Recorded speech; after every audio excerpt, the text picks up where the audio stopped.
পিলখানায় সংগঠিত বর্বরোচিত হত্যাকাণ্ডে শাহাদাত বরণকারী ৫৭ জন দেশপ্রেমিক সেনা কর্মকর্তা সহ ৭৪ জন বীর শহীদকে।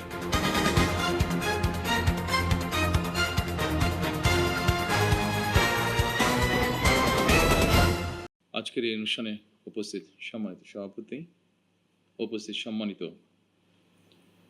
স্বরাষ্ট্রমন্ত্রী, সম্মানিত প্রতিরক্ষা উপদেষ্টা, সম্মানিত সেনাবাহিনী, নৌবাহিনী এবং বিমান বাহিনীর প্রধানগণ, সেনাবাহিনীর ঊর্ধ্বতন কর্মকর্তাগণ,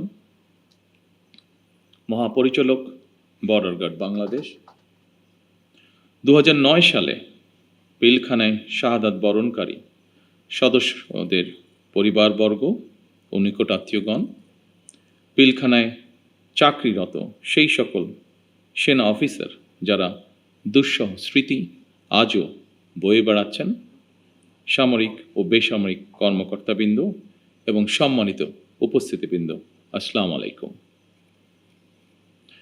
মাহে রমজানের এই পড়ন্ত বিকেলে আমি শ্রদ্ধার সাথে স্মরণ করছি মহান মুক্তিযুদ্ধের বীর শহীদদের, ৯০-এর গণ আন্দোলন এবং ২৪-এর গণ অভ্যুত্থানে শাহাদাত বরণকারী সকল ছাত্র জনতাকে। গভীর শ্রদ্ধার সাথে স্মরণ করছি ২০০৯ সালের ২৫ এবং ২৬শে ফেব্রুয়ারি পিলখানায় সংগঠিত বর্বরোচিত হত্যাকাণ্ডে শাহাদাত বরণকারী ৫৭ জন দেশপ্রেমিক সেনা কর্মকর্তা সহ ৭৪ জন বীর শহীদকে।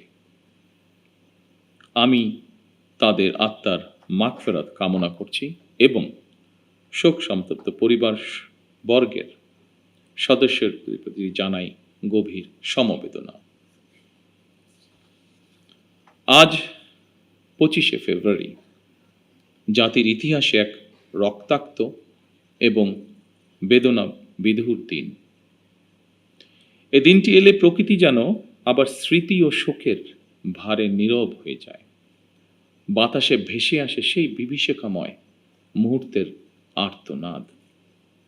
আমাদের হৃদয় গভীর বেদনায় ভারাক্রান্ত হয়ে ওঠে।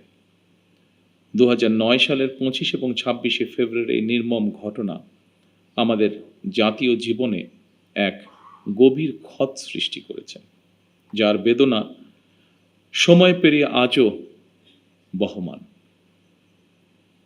দীর্ঘ ১৭ বছর পরে শহীদদের স্মৃতি বিজড়িত এই প্রাঙ্গণে আজ আমার কণ্ঠ কিছুটা স্বাভাবিকভাবে ভারী হয়ে উঠছে। আমি কেবল একজন জনপ্রতিনিধি হিসাবে নয়, একজন সেনা পরিবারের সদস্য হিসাবে, একজন সহযোদ্ধার সন্তানের মতন আপনাদের সামনে, আপনাদের সাথে আজকে উপস্থিত হয়েছে। ২০০৯ সালে সেই বিভীষিকাময় ঘটনায় ৫৭ জন মেধাবী ও দেশপ্রেমিক সেনা কর্মকর্তা সহ মোট ৭৪টি প্রাণ ঝরে গিয়েছিল।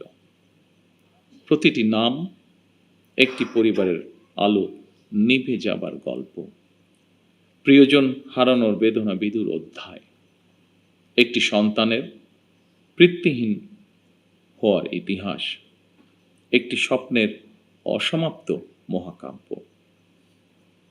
আমি দেশে প্রত্যাবর্তনের পরপরই বনানী সামরিক কবরস্থানে গিয়ে শহীদ সেনা কর্মকর্তাদের কবরের পাশে দাঁড়িয়ে উপলব্ধি করেছি গত ১৭ বছরে আপনাদের দুর্বিষহ সংগ্রাম, অপরিসীম ত্যাগ আর দাঁড়ে দাঁড়ে ঘুরে বিচার না পাওয়ার নিদারুণ যন্ত্রণা। সম্মানিত উপস্থিতিবৃন্দ, আমি বিশ্বাস করি পিলখানার ঘটনাকে রাষ্ট্রীয় মর্যাদায় স্মরণ করা আমাদের জাতীয় দায়িত্ব।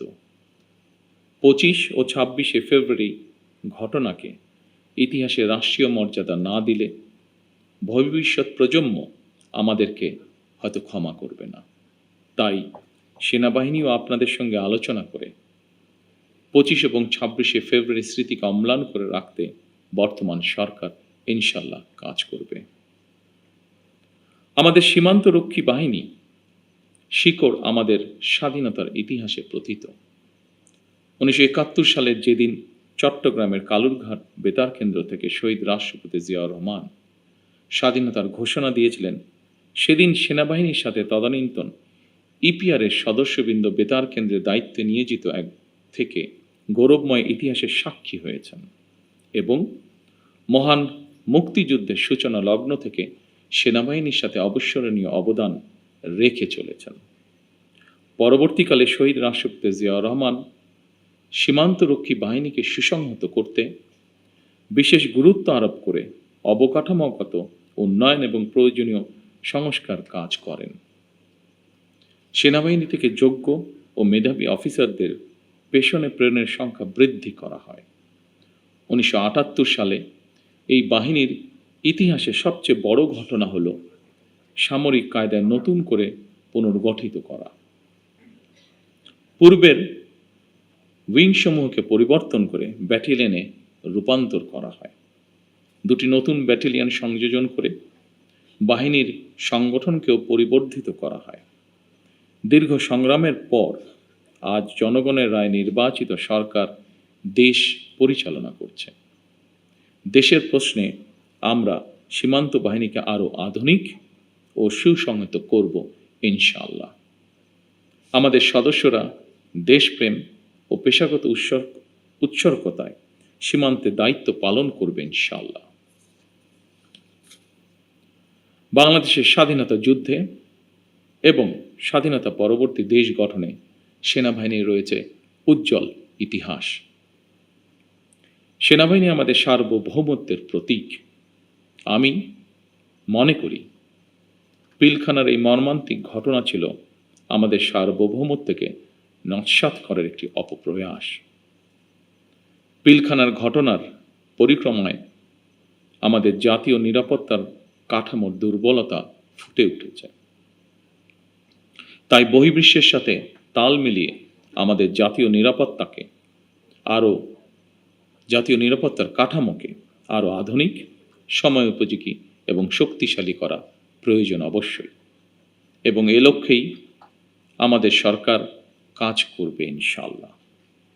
একই সাথে শহীদ পরিবারের সদস্যদের কল্যাণে তাদের সন্তানদের শিক্ষা, চিকিৎসা ও পুনর্বাসনের জন্য দীর্ঘমেয়াদী সুরক্ষা ব্যবস্থা গড়ে তোলার প্রতিশ্রুতি আমরা এরই মধ্যে ব্যক্ত করেছি। মাহে রমজান আমাদের সংযম এবং আত্মশুদ্ধির শিক্ষা দেয়। মহান আল্লাহর দরবারে প্রার্থনা করি, তিনি যেন শহীদদের আত্মাকে শান্তিতে রাখেন, তাদের পরিবারকে ধৈর্য ও শক্তি দান করেন এবং আমাদের রাষ্ট্র প্রতিষ্ঠানসমূহকে ন্যায়, শৃঙ্খলা ও দায়িত্ববোধের পথে পরিচালিত করেন।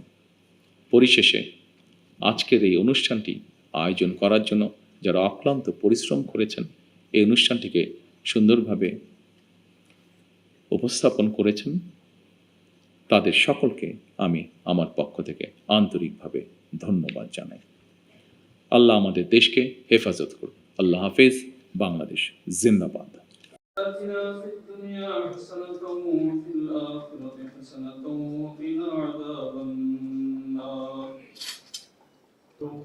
উপস্থিত সকলকে নিয়ে আপনার মহান দরবারে হাত তুলেছি। আপনি আমাদের সিয়াম সাধনকে কবুল করে নিন। জান্নাতুল ফিরদাউসের উচ্চ মাকাম দান করুন। পার্থিব জীবনে তাদের সকল প্রকার ভুল ত্রুটি ক্ষমা করে দান করুন। তাদের সকলকে দান করুন। শহীদ পরিবারের যারা বেঁচে আছেন, তাদের সবাই শহীদদের রূহ মুবারকের সওয়াব পৌঁছে দিন। তাদের সকলকে জান্নাতুল ফিরদাউস নসিব করুন। এবং তার সহধর্মিনী সাবেক প্রধানমন্ত্রী মরহুমা বেগম খালেদা জিয়াকে জান্নাত দান করুন। হে আল্লাহ, আমাদের এই বাহিনী ও দেশের জাতি থেকে এই দেশ ও জাতিকে হেফাজত করুন। রব্বানা ওয়াতুব আলাইনা ইন্নাকা আনতাত তাওয়াবুর রহিম। আলহামদুলিল্লাহি রাব্বিল আলামিন। আসসালামু আলাইকুম ওয়া রাহমাতুল্লাহ।